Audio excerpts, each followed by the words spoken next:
buenas tardes a todos y a todas. Es un honor estar hoy aquí y presentar el último club de lectura con el que cerramos este año. Y es una presencia que nos encanta porque hemos tenido a Sergio del Molino en presencia en la presentación de uno de sus libros aquí en Italia, uno de los libros que se publicó en italiano, y ahora lo tenemos en línea. Entonces, Sergio, muchísimas gracias por estar aquí. Muchísimas gracias también a Valeria, la coordinadora de nuestros club de lectura, y como os decía, muchísimas gracias a vosotros, al público que nos sigue y que se mantiene fiel a nuestros clubs.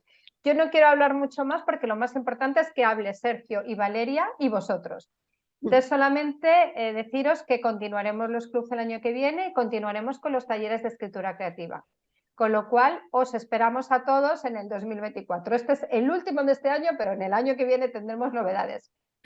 Pues nada, gracias Carmen, buenas tardes a todas y todas. Bienvenido Sergio, yo sé que tenés una agenda complicadísima, así que te agradezco en mi nombre, en el nombre del Cervantes y en el nombre de todo nuestro público que tenía ganas de conversar con vos, que estés acá con nosotros. Muchas gracias, de verdad. Gracias a vosotros. Brevemente, Sergio del Molino es autor de 2 ensayos narrativos cruciales, diría yo, sobre la despoblación, el famosísimo La España vacía, que se alzó con numerosos premios y que fue declarado de forma unánime el libro del año por la prensa cultural española, y Contra la España vacía. Antes, creo que Sergio se hizo conocidísimo con su espléndida novela La Hora Violeta, que recibió los premios Ojo Crítico y Tigre Juan. Es autor, entre otros libros, de La mirada de los peces, y su último libro, nosotros nos convocamos por La piel, pero en realidad su último título es Un tal González. Sergio es además columnista del diario El País, colaborador de Onda Cero, y está presente con sus libros en numerosos idiomas en más de 15 países. Hoy estamos aquí con La piel, esa autobiografía novelada que nos cuenta la historia de su narrador, que sufre de psoriasis, enfermedad que sabemos que afecta la piel, el órgano más extenso del cuerpo, y la piel a su vez da cuenta, por supuesto, de nuestro grupo étnico, de nuestra edad y también en parte de nuestra experiencia vital. Pero, como hablaremos a lo largo de este encuentro, su libro consigue, a través de la forma que le da su libro, hablar de muchas más cosas, de esta piel que nos aísla, de esta piel que nos comunica, de esta piel que nos permite, o por lo menos así le ha permitido a Sergio, hablar del mundo que nos rodea, pero también de ser una mirilla que permite ver nuestro interior. Entonces les recuerdo a todas y todas que el funcionamiento del club, esto se transmite por nuestro canal de YouTube, así que los que no quieran salir pueden apagar su cámara. Solicitamos que los micrófonos permanezcan apagados y todas las preguntas que tengan para Sergio las pueden hacer en el chat, que yo se las transmitiré. Como siempre, arranco yo con una pregunta, y es la siguiente, Sergio. Es un poco de friki acerca de la construcción del libro. Yo soy muy fan de una frase de Adorno que dice que forma es fondo sedimentado. Entonces, cuando estaba releyendo tu libro para el club, pensaba, ¿cómo se le ocurrió este libro a Sergio? Porque, como ustedes saben, el libro aparece, por ejemplo, la política de Stalin y su psoriasis, o el racismo y la psoriasis, y de pronto tuve una iluminación. Digo, claro, este libro, los capítulos son como las manchas de la psoriasis, aparecen esporádicamente, y hay capítulos, por ejemplo, no sé, el poder y la psoriasis de Stalin puede espejarse, ¿no?, en Pablo Escobar, que también tenía otra forma de ejercer el poder desde otro lugar, y su psoriasis, ¿no? Como si las manchas no solamente tuvieran una aparición aleatoria, sino que fueran a veces engrosándose, ¿no?, a lo largo del libro. Entonces, quería saber si vos tuviste esta iluminación de la forma desde entrada o se te fue apareciendo a la medida que ibas escribiendo el libro. Bueno, muchas gracias, Valeria, y muchas gracias a todos por asistir y participar y espero que haber leído y luego debatiremos y atenderé vuestras preguntas. Me parece muy interesante lo que me planteas y me obliga a pensar, me obliga a pensar una respuesta a la altura. Es cierto que el libro tiene algo de estructura de encontradiza, de la misma forma que la enfermedad tiene una manifestación que parece aleatoria, pero que en el fondo no lo es. Y realmente una de las cosas que descubres con las enfermedades de la piel y las enfermedades estéticas es que el cuerpo es profundamente simétrico y que realmente lo que ocurre en un sitio ocurre también en otro. Y rara vez el caos, incluso el caos de lo horrible, en fin, de las marcas, de las placas, de las llagas, al final siempre tienen una manifestación armónica, aunque parece que al principio no lo es.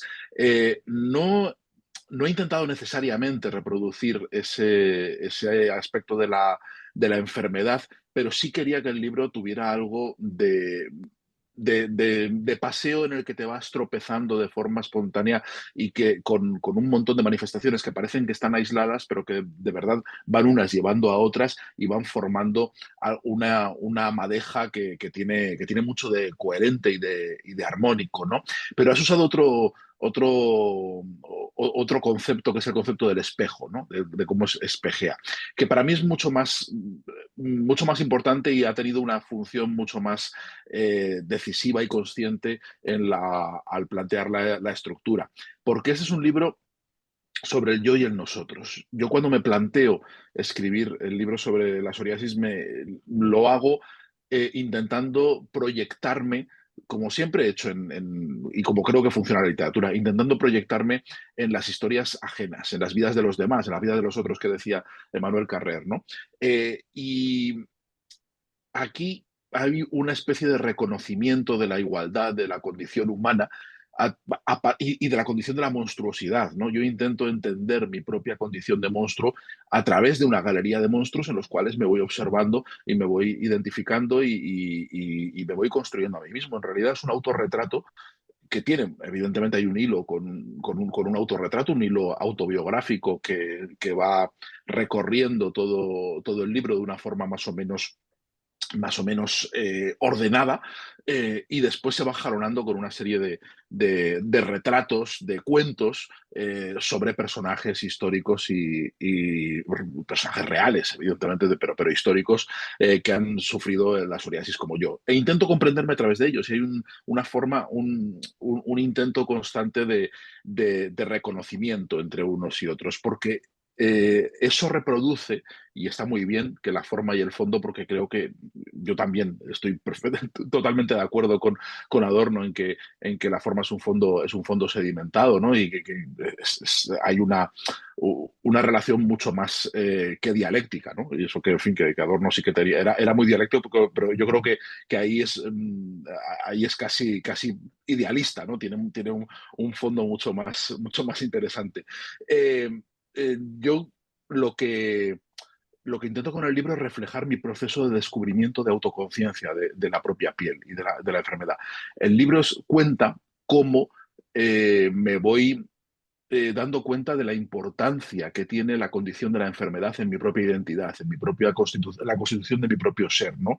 Y eso no lo hago no se produce por un proceso de introspección, sino saliendo al encuentro de los otros, saliendo al encuentro de esos personajes a través de cuyas vivencias y a través de cuyas vidas me he ido dando cuenta de lo importante que es la enfermedad, de lo importante que es la piel para mí. Por mí mismo yo no hubiera tenido esa conciencia, y con lo cual el libro no existiría, porque el libro es una toma de conciencia, es el resultado de todo eso. Con lo cual aunque parece que es tan deslavazado y aunque parece que es fragmentario, en realidad es uno de los libros más unitarios que he hecho nunca.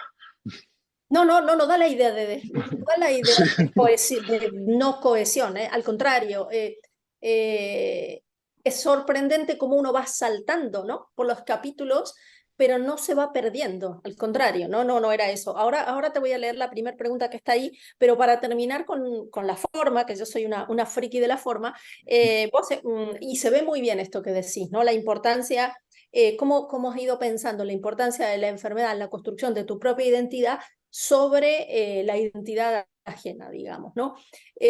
Porque otra de las cosas que yo tenía para preguntarte es, a mí me da la sensación de que encontraste tantos puntos de roce entre la piel y el mundo, que esto podría ser un libro con el que te podías obsesionar y escribir para siempre, digamos, podrías seguir explorándolo, ¿no? Entonces también la segunda pregunta sobre la forma es, ¿cómo pudiste encontrarle el punto final al libro? Más Bueno, allá, obviamente, de la propia cura, ¿no? Que se sí. explica, o la propia, no sé si cura es la palabra, el aplacamiento, digamos, ¿no? De la enfermedad. Bueno, yo intento, para que los libros no se conviertan en una enciclopedia en la cual se pierde la tesis y se pierde el hilo narrativo y se pierde el lugar al que quieres ir, yo tengo muy claro el punto de destino, ¿no? Y no lo pierdo de vista porque, como sabe quien me ha leído, tengo mucha tendencia a la digresión y me encanta. Y además, buena parte del libro consiste en digresiones, ¿no? Pero para poder hacer digresiones que tengan consistencia, tengo que tener claro el camino, no perder nunca de vista el camino principal y volver a ello. Porque uno de los riesgos, como bien has apuntado, de este tipo de libros es que se vuelvan enciclopédicos e inacabables. Yo creo que nunca terminarías de escribir un libro. Así que, entonces, bueno, yo tengo muy claro el catálogo de personajes, dejo algunos fuera porque son redundantes. Por ejemplo, hay un personaje peruano, un terrorista peruano, el líder de Sendero Luminoso, Abimael Guzmán, en Perú, al que atraparon porque en su guarida, en la puerta de su guarida, en la basura encontraron medicamentos para la psoriasis y entonces detectaron que se escondía ahí y por eso le apresaron, ¿no? Pero es un personaje redundante con Stalin, por ejemplo, ¿no? Y ahí, pues bueno, eso me permitía, las redundancias me permitían eliminar muchos personajes y lo que procuro en la galería es que cada uno sea en cierta forma arquetípico, que nos cuente un aspecto de la vivencia, de la enfermedad y un aspecto de la piel, ¿no? Entonces, bueno, ahí no hay riesgo de que el libro se vaya mucho en fin, que se convierta en una enciclopedia de varios volúmenes, ¿no? Por ahí lo tengo muy acotado. Pero sobre todo yo quería llegar a la tesis de que quería ir construyendo el retrato de un monstruo, el retrato de la conciencia de la monstruosidad. Y como tengo muy claro hacia dónde quería llegar, me resulta muy fácil acotar y dejar muy peinado el libro. Es un libro relativamente breve y es deliberadamente breve, porque muchos de los libros muchos de los temas que he trabajado y que componen mi obra son susceptibles de un tratamiento enciclopédico, pero es que yo creo que lo enciclopédico no aporta nada. Es decir, más allá de una exhibición de erudición y de músculo y demás, creo que no aporta nada y al final es contraproducente porque no terminas contando nada, más allá de una colección vastísima de historias.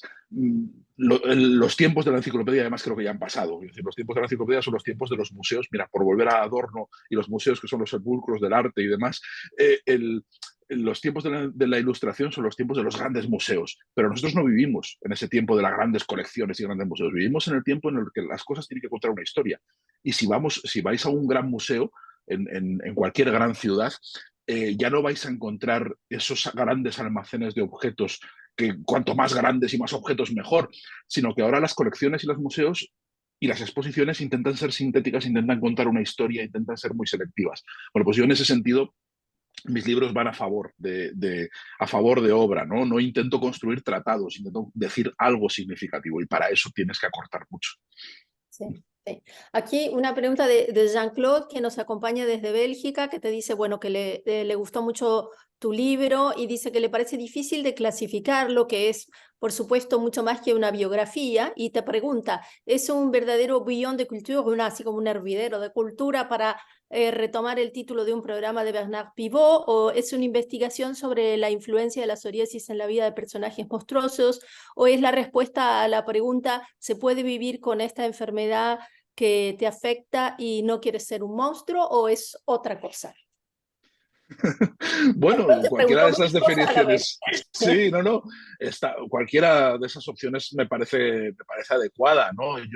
Yo por eso a veces hablo, y es verdad que no tiene, canónicamente no tiene mucho sentido, pero yo hablo de novela porque la novela es algo que puede reunir todas esas características, ¿no? Es un género lo bastante proteico, abierto para poder incorporar toda esa literatura híbrida que yo quiero. Me gusta que los libros no tengan definición, me gusta que sean lo más abiertos posibles y este libro pues bebe de muchas fuentes y de muchas técnicas y puede leerse como una crónica, puede leerse como una autobiografía, puede leerse como una galería de retratos, puede leerse como un tratado, puede leerse de muchas formas y creo que todas son correctas, ¿no? Yo aspiro a eso, a que los libros jueguen también un poco con el lector y desafíen un poco las convenciones que pueda tener sobre ello. No me gusta, ni en la literatura ni en la vida me gustan las cosas ordenadas y claras. A mí me gusta un poco de que las cosas estén un poco salpimentadas y desastradas y un poco desencuadernadas, ¿no?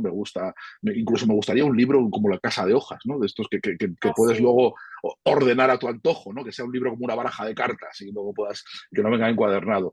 Me gusta que los libros, porque eso permite que el lector también se lo apropie y haga con el libro lo que buenamente quiera. No soy, ni en la vida ni en la escritura, no soy nada dirigista, yo soy ultraliberal en ese sentido.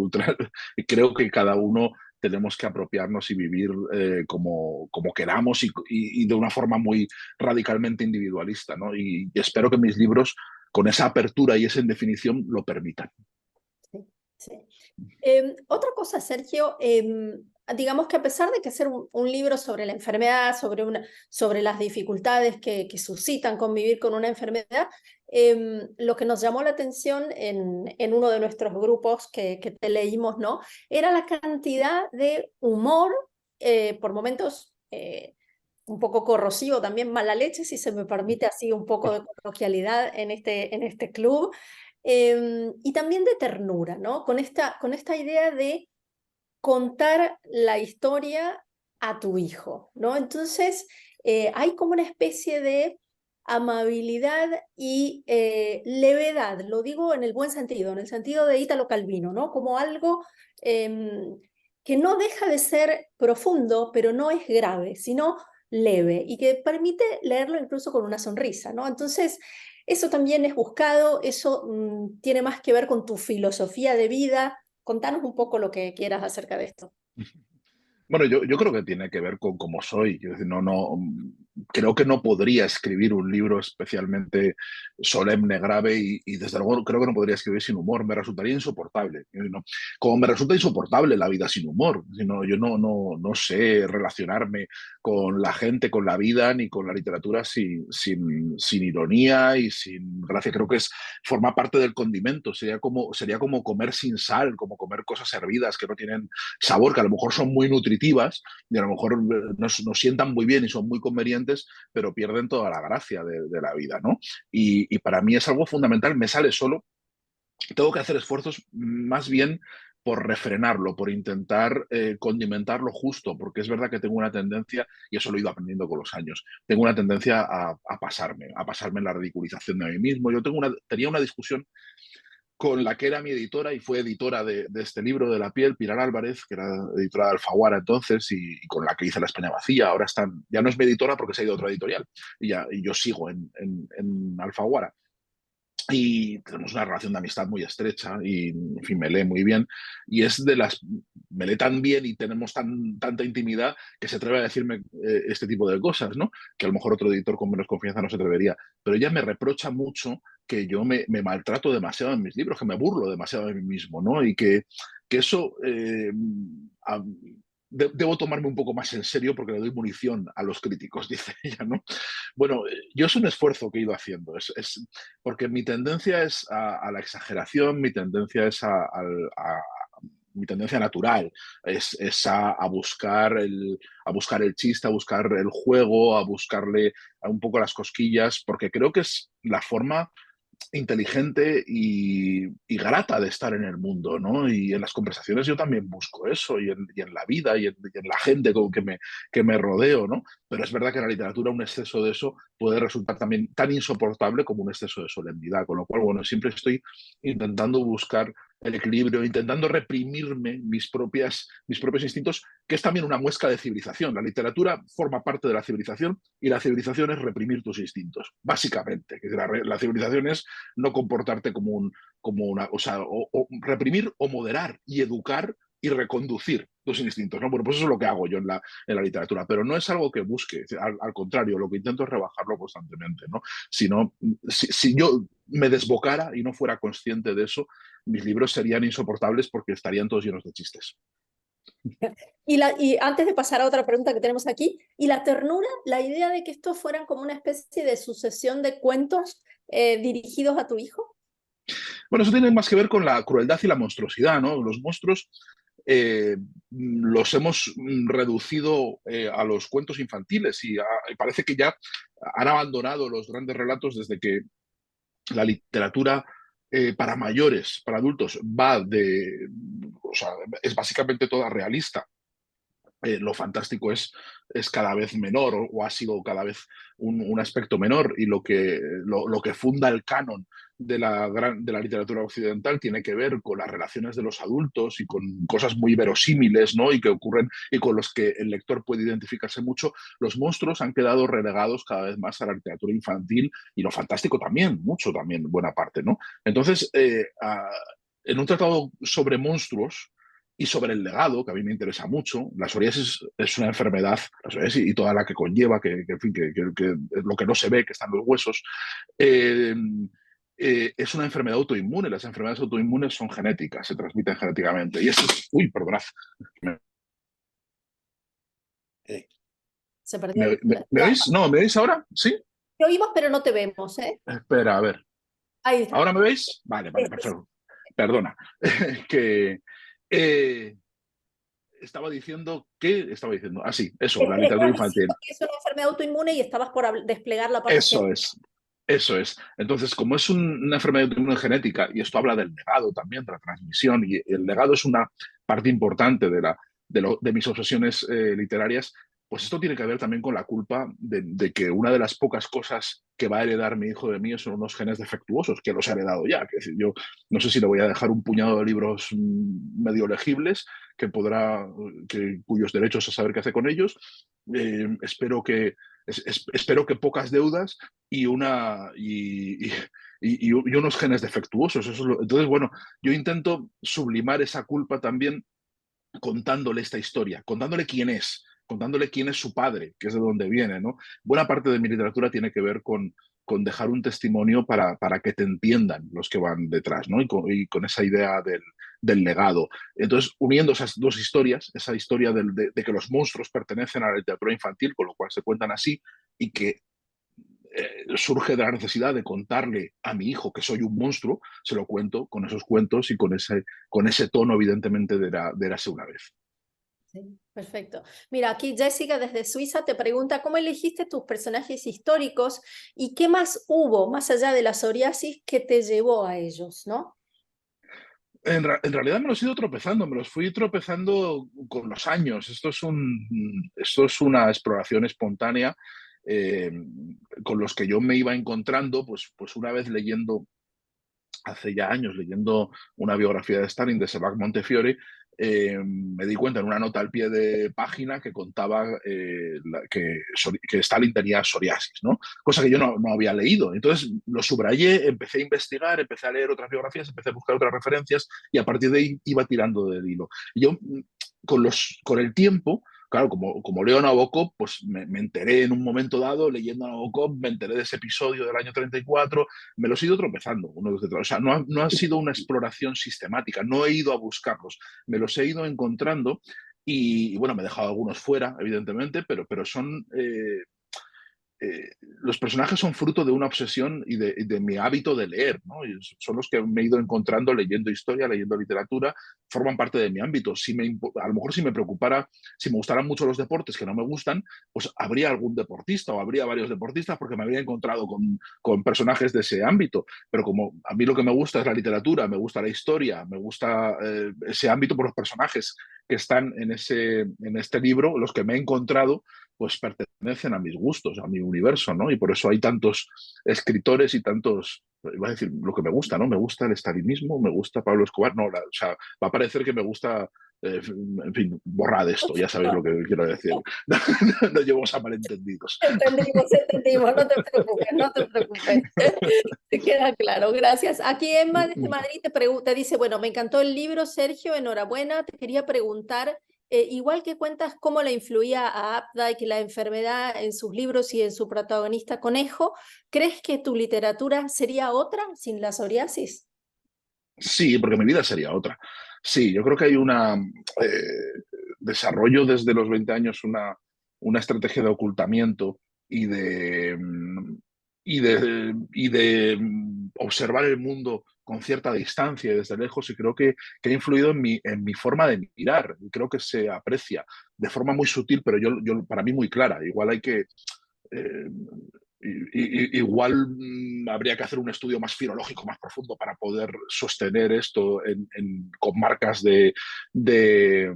con marcas de texto, ¿no? Y con pruebas textuales. Pero para mí es clarísimo que yo abordo la realidad cuando narro como cronista y mi mirada de cronista es decisiva para poder entender todas las miradas de mis narradores. Yo guardo las distancias. No solo guardo las distancias, sino que suelo fijarme en realidades y en aspectos de la vida que son en principio marginales o que están están en medio del mundo, pero nadie parece reparar en ellos, ¿no? Parece que están invisibles, ¿no? A mí esas cosas me, me preocupa mucho y creo que es fruto de cómo me he ido relacionando, de cómo he desarrollado estrategias de camuflaje, de estar mirando en una esquina y no estar en el centro, de observar a quienes no quieren ser mostrados, pero estar en el centro de todo. Y bueno, yo creo que La España vacía, que es un libro que habla de algo que es evidente que está a la luz de todo el mundo, que lo ha visto todo el mundo que ha atravesado España, pero que a lo mejor no le había dado importancia. Yo tiendo a dar importancia y a colocar en el centro de las cosas aquello que suele ser marginal para la mayoría. Y creo que ese vicio, esa manera de mirar, tiene mucho que ver con mi forma de intentar ocultarme y de intentar mirar y de mirar las cosas un poco desde una esquina, ¿no? Que es el lugar desde el que observo. Yo no bailo, o sea, te lo pongo así, yo no bailo, ¿no? Tengo amigos y amigas que han bailado mucho, y yo no he bailado en mi vida, o sea, yo puedo mover así un poco los hombros, no hago nada más, ¿no? Entonces yo soy el tío que está en la barra mientras todos bailan. Y entonces el tío que está en la barra, pues puede parecer que no se lo está pasando bien. Yo me lo paso pipa, al revés, me lo paso estupendamente, y además me permite observar muchas cosas que le pasan inadvertidas a la gente que está bailando, ¿no? Esa mirada tiene que ver con la enfermedad y con la sensibilidad y con la distancia. Bueno, porque yo en línea de esto que te preguntó Emma, también tenía una pregunta que creo que más o menos la has contestado, pero te la digo igual por si querés agregar algo, ¿no? Es muy fugaz, pero es importante en el libro las observaciones que haces sobre la arquitectura hospitalaria, ¿no? Y cómo de alguna manera el hospital, el sanatorio, traza esto que decía Susan Sontag, ¿no? Como dos países, que uno lleva el pasaporte de los sanos y el otro lleva el pasaporte de los enfermos, ¿no? Entonces, pensando en esa parte de tu libro, yo decía como cuánto le pesa el territorio a Sergio, ¿no? En esto que decís de la España vacía, y también pensaba en tu último libro, porque de alguna manera te fuiste, es un libro que responde a la historia, pero te fuiste a Francia para buscar los orígenes, o sea, esa idea siempre de el desplazamiento, ¿no? Lo dividido, lo que un poco comentabas. No sé si querés decir algo más, a lo mejor también a propósito de tu nuevo libro para animar a la gente. Bueno, yo creo que los espacios son importantísimos, ¿no? Y creo que los espacios reales como cronista definen mucho una realidad y es importantísimo entender el espacio en el que ocurren las cosas porque es muy significativo y y el escenario nunca es banal, ¿no? En términos literarios, cuando tú construyes ese escenario y de una forma u otra siempre lo construyes, aunque estés describiendo algo que existe de verdad, está condicionando mucho las acciones de los personajes y está condicionando su estado de ánimo y dónde está el dentro, el afuera, el lejos, el cerca. todo eso es importantísimo para mí, ¿no? Y lo cuido mucho. Efectivamente, como has dicho en un tal González, el libro empieza en Francia. El libro empieza, y además hay una frase con la que comienza la acción, que digo, como todas las buenas historias de España, esta también empieza en Francia, ¿no? Dice, intenta decir mucho en eso, intenta decir la relación de dependencia entre los dos países, la relación con el complejo de inferioridad, Francia como refugio, pero a la vez como aspiración, como madre y madrastra, o sea, como muchas otras cosas, ¿no? Pero los espacios son importantes y en el sentido de la enfermedad, todo lo que tiene que ver con el hospital, y en mi libro sobre la enfermedad de la muerte, que es La Hora Violeta, pues el hospital es un espacio que lo ocupa prácticamente todo. Prácticamente el libro es una cartografía de la parte que no se visita, de la parte que no se conoce de los hospitales, ¿no? Los territorios son importantísimos para mí como exploración literaria, porque yo entiendo que la literatura tiene parte de recorrido, de viaje, ¿no? Y que el narrador en buena medida es una especie de guía turístico que te lleva por esos lugares y te enseña y te va señalando cosas y te va llenando de significado lugares que a lo mejor pues para ti te pasarían inadvertidos o te parece que no tienen grandes significados, ¿no? Y sí, sí, sin duda, o sea, está muy bien visto, porque para mí los espacios y los territorios son muy importantes.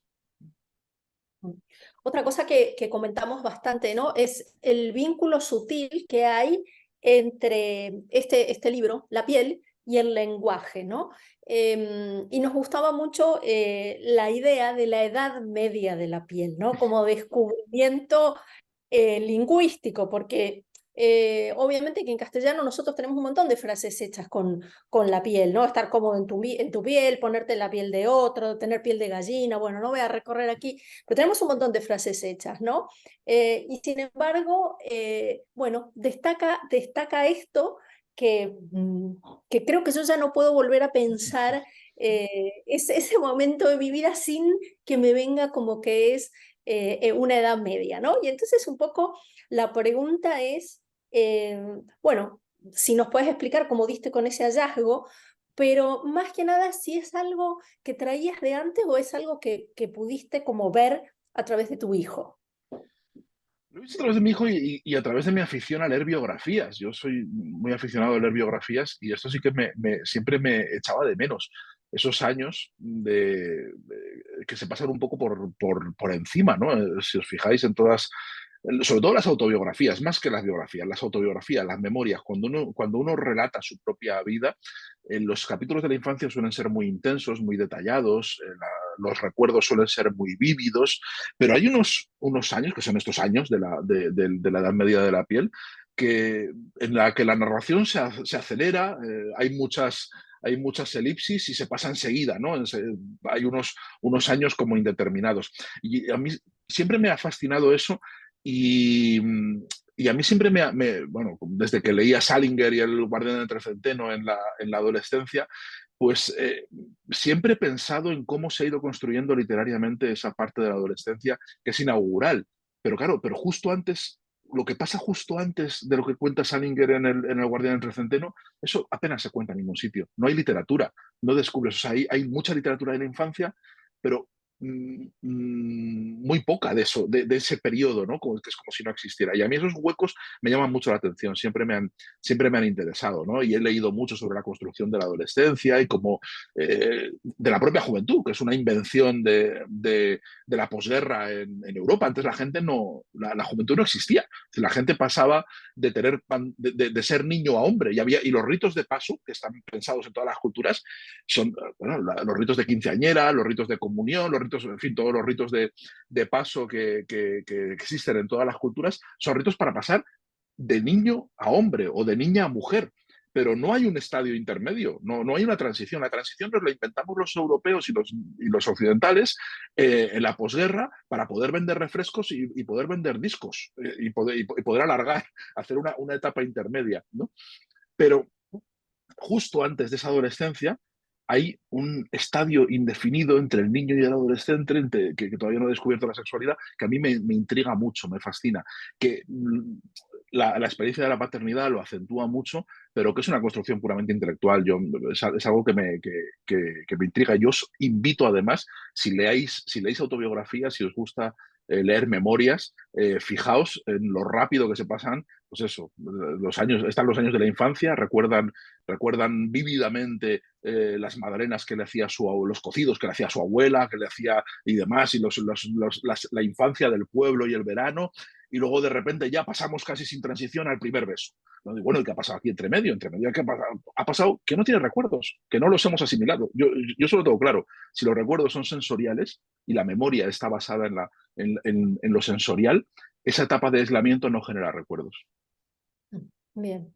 Y hablando de esto, ¿no? De lo que sí genera, lo que no genera recuerdos, otra cosa que me pareció muy sorprendente del libro es esa visión de tiempo simultáneo, podríamos decir, ¿no? Y de la abolición del tiempo en el agua, ¿no? Bueno, para el narrador del libro, pero también para algunos de los personajes, ¿no? Que se sumergen, que están ahí horas en las tinas o en las piscinas, ¿no? Sí, bueno, el agua es importantísimo en este libro porque evidentemente es el momento de exposición de la piel, el momento en el que se mezcla lo sensorial, lo íntimo, la conciencia de la propia piel, el contacto con los otros. Creo que hay una... Es donde verdaderamente se la juega toda la piel, ¿no? Y entonces hay muchos baños, creo que prácticamente en todos los capítulos alguien se baña en algún sitio, hay un catálogo de baños muy variado, terminando en el mar, terminando además con Nabokov y sus mariposas, y a mí me interesaba mucho que fuera un libro muy, muy acuático donde el agua tuviera mucha presencia, en parte porque yo he sido también, yo he crecido en un pueblo, mira, como Sabina, fue en un pueblo con mar una noche después de un concierto. Bueno, yo he crecido en un pueblo playero, yo he crecido en la playa, y para mí el mar es importantísimo, es muy, bueno, de hecho creo que cuento un episodio en la piel sobre cuando me pincho en el pie, ¿no? Un episodio de autoconciencia de la enfermedad muy agudo. Entonces, eso forma parte de la identidad y de la comunión, donde yo creo que nos, des, nos desmaterializamos en cierta forma en el agua, ¿no? Creo que tiene una dimensión filosófica y poética y ahí importantísima, ¿no? De cómo de cómo el tiempo ahí se detiene, se dilata, no solo la luz se refracta, sino también el tiempo, me parece que es fundamental y clave, ¿no? No es solo una licencia poética que me tomo, sino una creencia real. Es decir, yo creo que en el agua se muestran unas verdades y en el baño se muestran unas verdades muy intensas, ¿no? Y que además de una sencillez nítida, ¿no? Lo que ocurre en el baño es a la vez sencillo, muy natural y creo que ahí es donde se revela algo verdaderamente impresionante de nuestra humanidad. Sí. Y además aprovechaste para mandarlo a Heráclito a repensar su teoría sobre el transcurrir del tiempo y el río. Sí. Sí.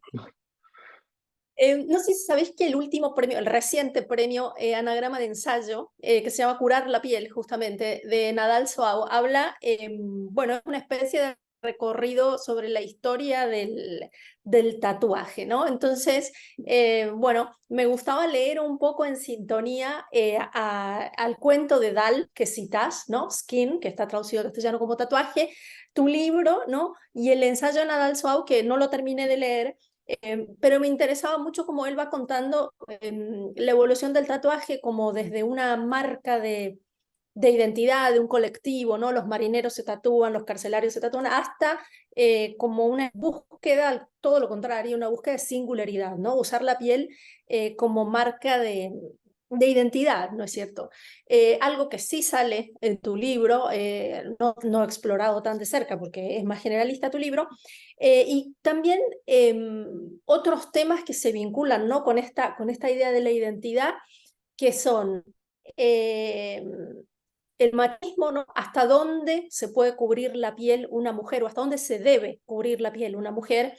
Y un capítulo que me pareció interesantísimo también, los códigos de pureza sobre la piel, ¿no? Entonces, bueno, veía como o sea, veía vínculos, ¿no? Obviamente que la literatura uno podría, como decía Borges, omitir los nombres, ¿no? Y hablar como el espíritu escribiendo, como si hubiera un espíritu literario escribiendo una continuidad de libros, ¿no? Pero de nuevo, quería que nos contaras algo sobre estos dos temas, ¿no? ¿Cómo llegaste a esta idea de pureza y obviamente esta idea de machismo vinculada con la piel, ¿no? Que nos dio mucho que hablar en el grupo. Sí, Estuvimos ahí sí, qué bien. enroscándonos. Ay, me hubiera gustado escucharlo, qué interesante. Igual tenéis cosas mucho más interesantes que yo que decir al respecto, pero, Bueno, yo creo que son pero temas muy, ¿sabes? Muy candentes, ¿no? sí, El sí, tema de cuánta piel se puede mostrar y bueno, y los códigos religiosos de pureza, ¿no? Que son dos sí. temas, bueno. Bueno, sabes, todas las religiones tienen unos rituales de pureza porque todas intentan, todas parten de la noción, del axioma de que el cuerpo es impuro, de que el cuerpo es pecaminoso. Entonces, para poder entrar en el templo, para poder ser un buen creyente y ser digno de Dios, tienes que retirar tus impurezas y tienes que, y por eso todos tienen unos rituales de lavado, en fin, de unos más explícitos que otros, pero algunos se han desdibujado más que otros y otros son más tajantes que otros, pero todos tienen una exigencia de lavado ritual. Todos, el lavado ritual existe en todas partes, no solo, y también para los muertos, ¿no? Para los cadáveres, el amortajamiento y el lavado y el acondicionamiento del cadáver, la piel tiene que estar también perfecta, ¿no? Y hay un ritual judío que con la muerte antes de cantar el Cádiz, consiste en amortajar y es básicamente en lavar el muerto, en que esté muy limpio antes de presentarse ante Dios, ¿no? Eso es un rasgo cultural que nos dice mucho, de lo que nos importa, la pureza y de cómo a través de la piel manifestamos esa impureza, ¿no? Entonces, si la ortodoxia, si el ser digno de Dios se manifiesta a través de la piel, la desobediencia de Dios, la heterodoxia, también se puede manifestar en la piel. Y creo que eh, mucha gente, muchos disidentes y mucha gente que ha intentado luchar contra ciertos órdenes establecidos, ha usado la piel también para manifestar ese, ¿no? Decir, bueno, una cosa es que a los impuros nos tiréis en la barcaza, en la nave de los locos, como Foucault, ¿no? En la nave que nos tiréis a los lazaretos y nos apartéis de la vista, pues podéis hacerlo. Pero también la actitud contestataria es decir, bueno, yo reivindico mi impureza, reivindico que no soy como vosotros, que no necesito a Dios, que no necesito vuestra comunidad, que puedo reivindicar mi humanidad y mi individualidad de esa forma, ¿no? Y a través de la piel ha habido todo tipo de rebeliones constantemente, ¿no? Y eso tiene que ver también con la mujer. La mujer se ha expresado también a través de la piel. Ahora aparece, hace unos días, yo vengo ahora de Perú, de estar en un festival literario, en el High Festival de Arequipa, y una de las actividades paralelas que había de fiesta era un concierto de Andrea Echeverry, que es una cantante colombiana del grupo Aterciopelados, que daba ya una conferencia y luego dio un concierto.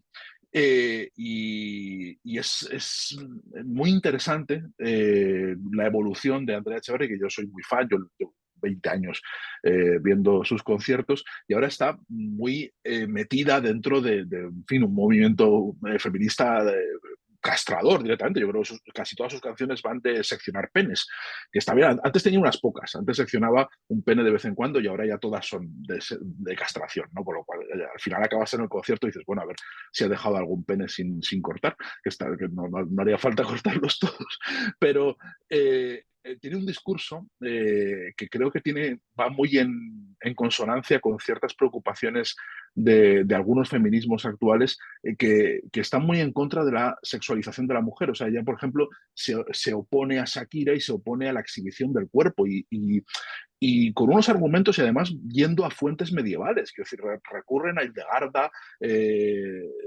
recurren a la tradición mística, recurren a las monjas para reivindicar la vida de la mujer tapada como mujer libre, que es justo lo contrario de los que en mi generación pues, nos hemos educado, que nos hemos educado en la revolución sexual. Yo me he educado con una madre que hacía topless y que se exhibía y que exhibirse además era la forma de mostrar ella su libertad.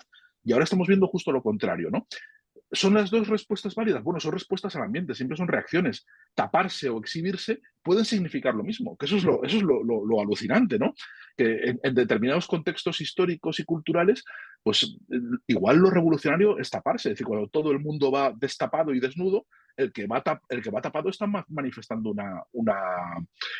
una disconformidad con el mundo, ¿no? Y al revés, en Teherán, pues evidentemente sabemos que la mujer que va en bikini y con el pelo suelto, pues está manifestando un gesto de valentía y de disconformidad, ¿no? Las cosas significan en función del contexto y con la piel reaccionamos, no solo con el tatuaje, reaccionamos con todo, reaccionamos con lo que comunicamos muchas cosas, enseñando, no enseñándola, siempre, esos códigos siempre son vigentes y siempre son importantes. Por eso la piel no es algo banal, por eso parece que es un tema menor y parece que todo lo que tiene que ver, incluso médicamente, la dermatología siempre es una cosa menor, como una disciplina de la que los médicos no se preocupan demasiado, la industria cosmética también lo es, parece que es todo superficial, cuando en realidad es nuclear. Todo lo que hacemos con la piel va al centro mismo de lo que somos como individuos y de nuestra vida en sociedad y de cómo nos relacionamos entre nosotros y con el Sí. poder, entre nosotros y con el poder. Claro. A propósito de eso, ¿no? Les recuerdo un poco esta idea que uno piensa ya pasada, ¿no? De las corrientes racistas que lo contás vos en tu libro muy bien, Sergio, que se fundamentan en la mancha o en la señal, ¿no? Que le deja Dios a Caín luego de haber matado a Abel. Parece que ese regreso a las fuentes, pero para formular o proponer nuevas ideas, será también algo que nos acompañe de manera constante. Vos decías recién que la piel comunica mucho, por supuesto, y hay un capítulo donde aparece este rey de piedra, ¿no? Una estatua que no puede contestar, que no puede responder todas las dudas o las decisiones, ¿no? Que, que aparece el narrador tomando allí en el medio de la novela. Y una de las cosas que nos preguntábamos cuando leíamos el libro acerca de este rey de piedra, ¿no? Es si muchas veces el enfermo en un estado de desesperación y cuando siente que tiene que contravenir alguna decisión de las que se toman por él, ¿no? Hay un pequeño inciso de este hombre que no puede fumar y anda pidiendo cigarrillos, ¿no?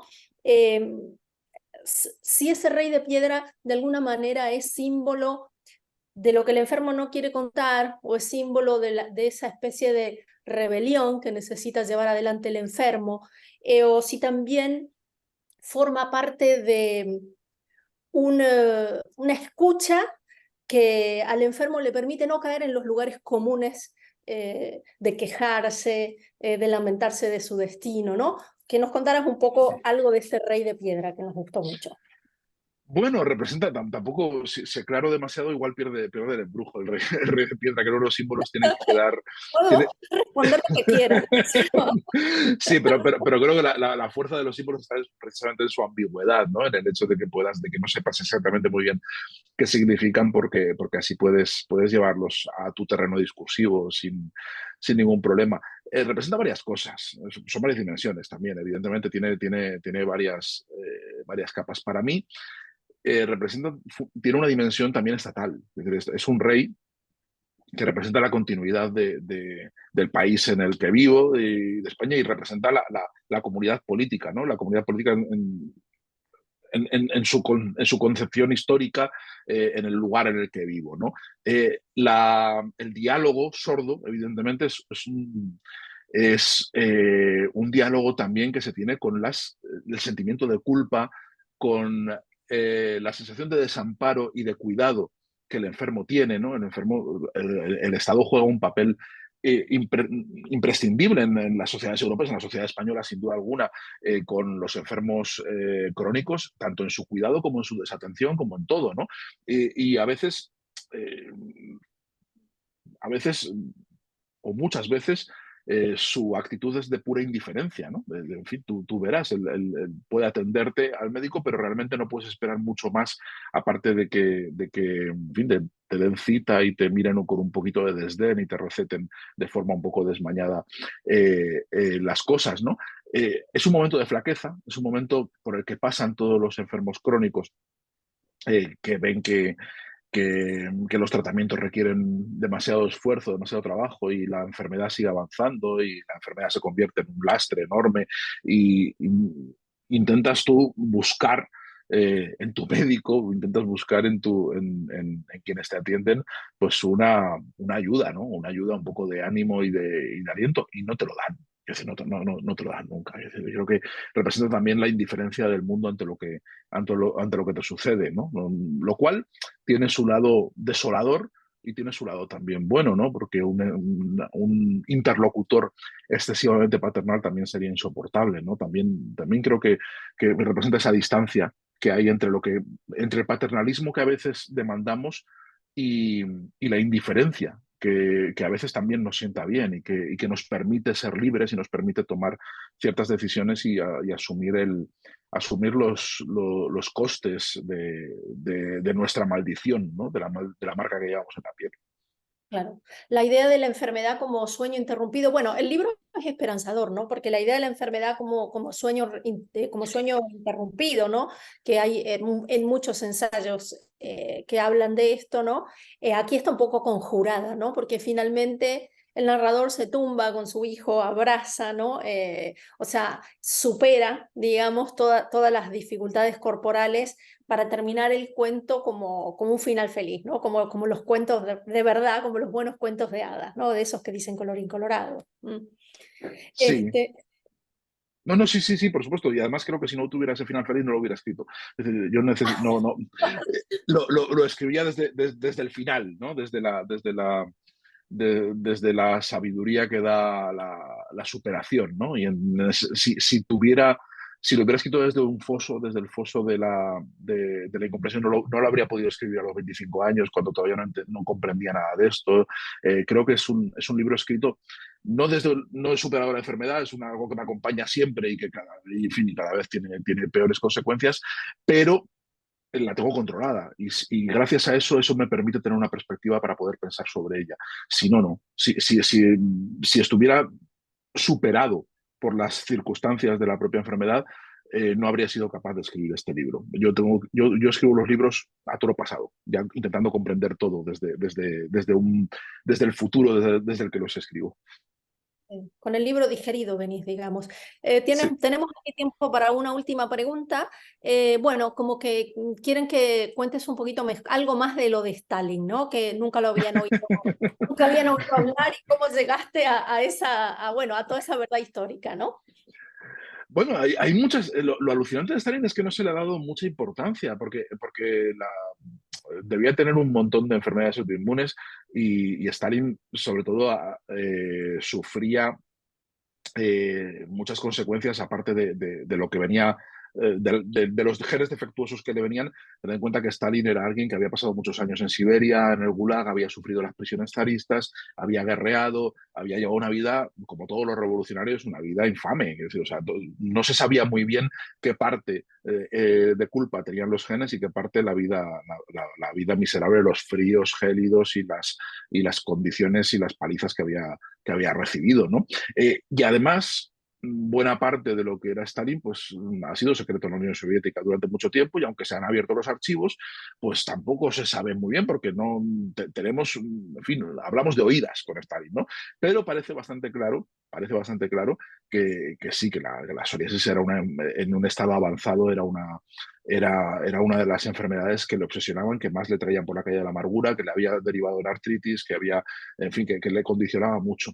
Entonces a mí me resulta muy seductor y lo digo en el libro, y esto sí que es una cosa que yo entiendo que los historiadores me lo reprochen, pero creo que la literatura está para que los historiadores te reprochen cosas, pero si los historiadores dicen que bien, es que has escrito un libro muy aburrido. Es decir, si el historiador dice, es correcto, qué bien, que es todo preciso, a mí me pasa con amigos historiadores, ¿eh? Tengo un amigo medievalista que hace poco la anterior película de Ridley Scott que iba sobre una violación a la Edad Media, fue a verla antes y dijo, es perfecta, maravillosa, todo se ciñe a lo que sabemos sobre la época y sobre el lugar. Digo, pues entonces igual no voy a verla. Digo, si me lo pones así, igual no. Porque a mí lo que me gusta con la historia de la literatura es jugar con ella, ¿no? Entonces a mí me seducía mucho que esa condición de enfermo de Stalin se proyectase sobre todo, ¿no? Y que las purgas, la violencia extrema de Stalin tuviera que ver con ese sentimiento de rabia, de vergüenza y fuera una especie de venganza contra el mundo y que no tuviera tanto que ver ni con su ideología ni con su sentido de tirano del Estado, sino con algo mucho más íntimo. Porque esto, y esto sí que es una convicción mía, yo creo que las grandes cosas ocurren por pequeñas cositas. O sea, creo que nos movemos, nuestras motivaciones tienen mucho más que ver con pequeñas molestias del cuerpo, con pequeñas cosas nuestras, que con grandes proyectos o con grandes historias que luego son tramoya y son excusas retóricas que nos tomamos para explicar lo que hacemos. Pero en el fondo lo que nos motiva tiene mucho que ver con nuestro cuerpo, tiene mucho que ver con nuestro malestar y con nuestra forma de estar en el mundo. Sí, yo también lo creo. Y además creo que sin ese malestar no se consigue escribir también, ¿no? Creo que toda la gente que escribe, más allá de su ambición por publicar y etcétera, todos manifiestan una inconformidad, un malestar, algo que no estar completamente cómodos dentro de la piel, vamos a decir así. Para cerrar, quedaron un montón de cosas porque el libro de Sergio también habla de erotismo, de belleza, de marketing, de la ternura de las enfermeras, de las máscaras, del trauma, de la conexión, de la discriminación, de la nacionalidad como una segunda piel a través de esa historia tan efímera y bonita que cuenta de Vera, la esposa de Nabokov y Vladimir Van Nabokov. Bueno, creo que quedan muchísimas cosas, pero eso es bueno, porque quiere decir que preguntamos mucho, que te exprimimos bien, Sergio. Bueno, una vez más agradecerte a vos, agradecer a todas y todas. A los demás nos vemos nuevamente en el 2024 y a vos, Sergio, nos te esperamos para cuando tengas otro libro, pero ya esperamos en Milán, ¿no? Ya acabar un poco con Perfecto. la actualidad y ponernos piel, nunca mejor Claro dicho. que sí, claro que sí, Valeria. Un placer. Muchísimas gracias, Valeria, y a todos por vuestras preguntas y vuestra lectura y por todo. Un placer, gracias. No, gracias a vos, Sergio. Gracias a todas y nos despedimos, ¿eh? Vale, hasta otra. Chao.